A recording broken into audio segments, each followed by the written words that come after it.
In 9.1, we're looking to estimate the value of a population proportion. Now, a proportion in statistics, what that means is either the individual has a characteristic of interest or they do not. Either they do or they don't. For example, if in a population we're looking to see how many people watched the Super Bowl. They either did, characteristic of interest, or they didn't, right? Or so that's a proportion. Or for example, we can also say the proportion of female students in higher education in the population. So the characteristic of interest in that case in that study would be female student or not female student, right? It's one or the other. So that's a proportion. Now, in 9.1, we're assuming that the population proportion is unknown. Okay, it's imagine a population to try and gather that type of data. There's a few things that go into that. It's very expensive to do. There's a lot of resources that it takes for us to gather population data like that. It's also very time consuming to try and gather that data. So in statistics, instead of trying to find population data, what we do instead is we estimate it. Okay, we estimate it by using sample statistics. Okay, and in sample statistics, for population proportion, the best way to estimate it is called the sample proportion. Okay, and in chapter 4, when we went to the best fit line, if you recall, we called the best fit line y hat because we said it wasn't a perfect line, but it was a best fit line. It was the best fit for that data.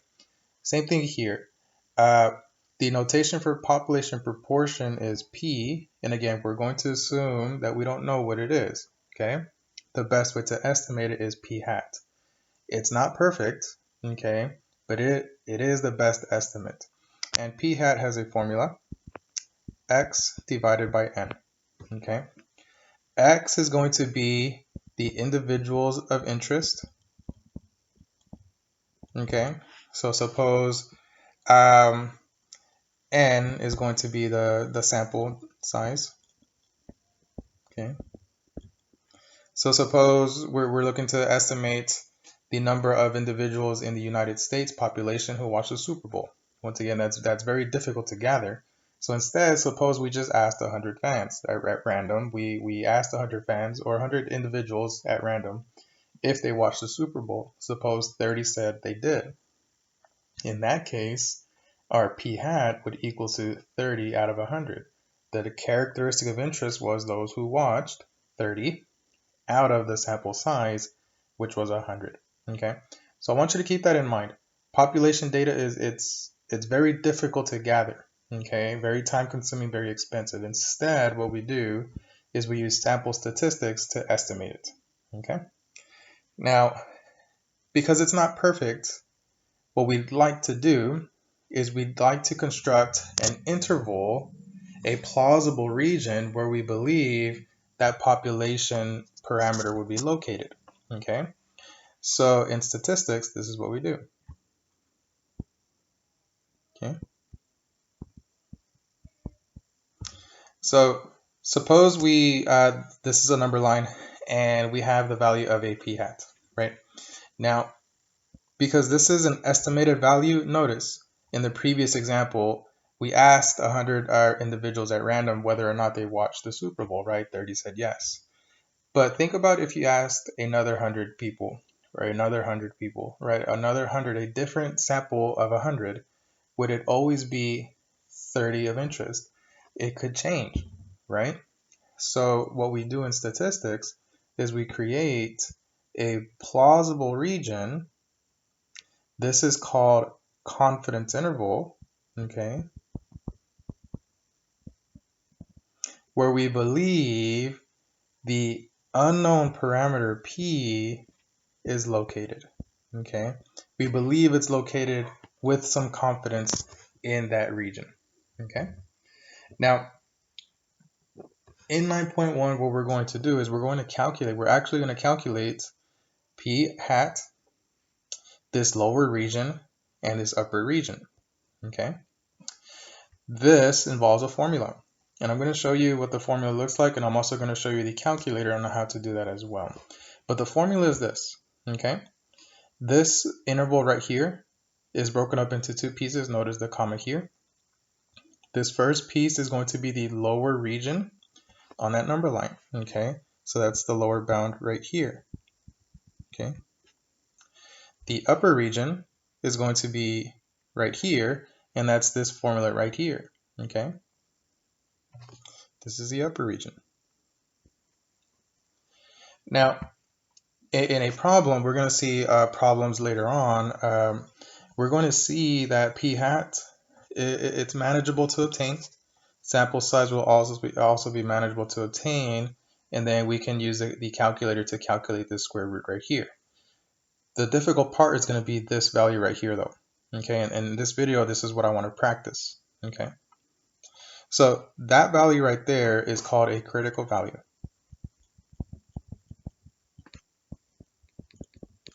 Critical value has a notation z alpha over 2, okay?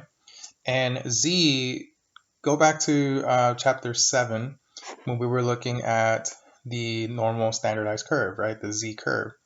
And when we were looking for missing bounds, we were looking for z, right? So in essence, that's what we're doing here. We're trying to find a missing value in this formula. So it's going to use a calculator function that we're familiar with. I'll show you how to do that in a bit. But in order to find this, there are 3 steps to find it. Okay, so let me show you how to find this value here. Okay. So step 1, we first need to find alpha. Okay, and if you were looking through the handout, you know how to find alpha, but I'll show you in a bit how to do that as well. Step 2 is to find alpha over 2. Okay, because if you notice, this formula doesn't just want alpha, it wants alpha over 2. And then finally, I'll show you how to find the critical value. We call this a critical value z alpha over 2. So in this practice problem here, practice 2, it says find the following critical value given a confidence level of 95%. Okay, so what a confidence level does is it affects the width of your confidence interval. Okay, that's what a confidence level does. So the wider the interval, the higher your confidence level. The more narrow your interval, the less confidence or the confidence level. Okay, so the confidence level affects the size of your width. So say for example here we're given a confidence level of 95%. So alpha,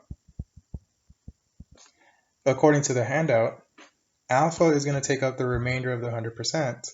So if your confidence level is 95%, then alpha, the remaining part of the 100%, is going to be 5%. But alpha, we're going to put that in decimal form. Okay, so it's going to be 0.05. Next, the formula doesn't just want alpha, it wants alpha divided by 2. So we need to cut that 5% in half. Okay, so half of 5% is 2.5%. In decimal form, we need it as 0.025. And then if you notice in the formula, it doesn't just want alpha, it doesn't just want alpha over 2, it wants z alpha over 2, that missing value, z. Okay, so to find z in this class, what I'd like you to do is I'd like you to take your calculator and apply an inverse norm. Okay, and if you recall, inverse norm needed 3 things.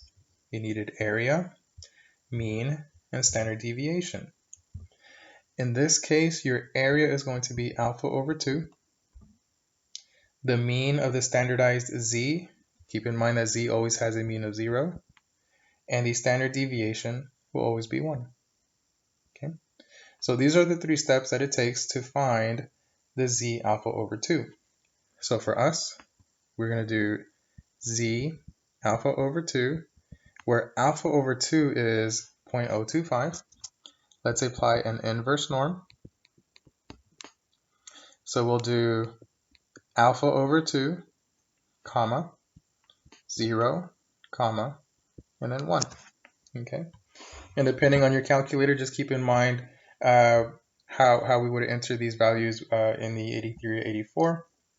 We had a couple videos before that showed how to do that. So I'm using the 84 here. So we need to go to second vars, look for inverse norm. Okay. So once again, your area is going to be alpha over 2. So for us, we calculated that to be 0.025, mean 0, sigma 1. Okay. And what's going to end up happening is your calculator is going to give you a negative value. Okay. What I want you to note for critical value here, always take the positive sign. Okay. This formula, this confidence interval formula does require that the critical value takes the positive value. Okay. So going back to finding z alpha over 2, we get 1.960 positive. Okay. And we'll practice the positive for the critical value in the homework assignment as well. Okay. Similarly, let's say we have a confidence level of 90%. Okay, so let's practice finding the critical value for a confidence level at 90%. Okay, so suppose in this example, confidence level is 90%, and we need to find z alpha over 2. So step 1, find alpha. Okay, keeping in mind, if your confidence level is 90%, alpha will take up the remainder of the 100%. So alpha should be 10% in decimal form. Okay. But again, we're not just looking for alpha, we're looking for alpha divided by 2. So we need to take the 10%, cut it in half. Half of 10% is 5%. Notice in the calculator, you can also do, if you wanted to, 0.10 divided by 2 either way. That'll get you the 5% that we need. Okay. But once again, the formula doesn't need just alpha over 2. It does need a z alpha over 2. Okay, and your setup is to take inverse norm.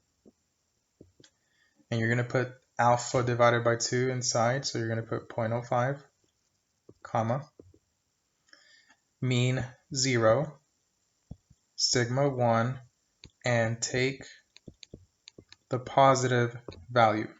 Okay, so let's check. So we're going to do second vars, inverse norm. Here we need to change the area. The alpha divided by 2 this time is 0.05. Mean sigma looks good. And this time, positive 1.64